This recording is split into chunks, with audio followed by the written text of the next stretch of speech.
Brighton is an amazing place at Christmas. We've got the open market down off London Road, we've got the amazing North Lanes, we've got the wonderful ice rink here at the Pavilion. But Christmas, of course, is also principally, I think, about people having time to spend with family and friends. Having said that, I'm painfully aware that for many at Christmas, actually it's a time still of struggle. This is a government that we have that for the past 4 years has been punishing some of the poorest with things like the welfare cap and the bedroom tax.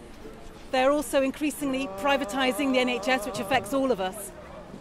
Globally, you hardly need reminding of the awful conflicts everywhere from Syria to Pakistan. I want to thank everyone in this city who are working with others, whether that's supporting people in other countries or indeed supporting others in our own community, the homeless, people who need help this Christmas. There is some fantastic work going on and I want to pay tribute to it all. And I pledge that as the MP for Brighton Pavilion, I will continue to do everything I can to stand up for Brighton and for all of its residents. But as we approach this new year, 2015, I think there are causes for hope and for optimism.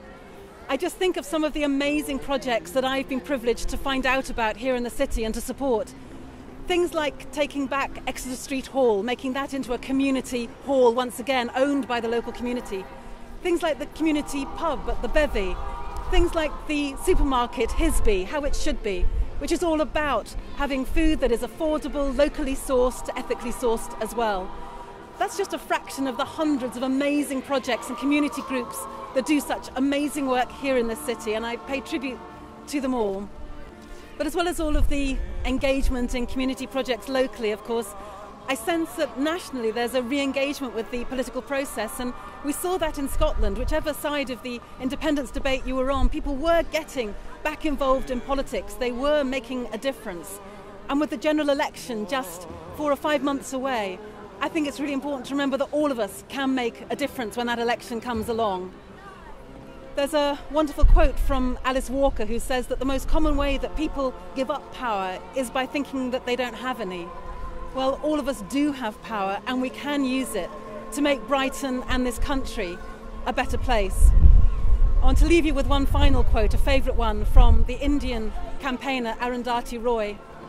She says, "Another world is possible. And on a quiet day, I can hear her breathing."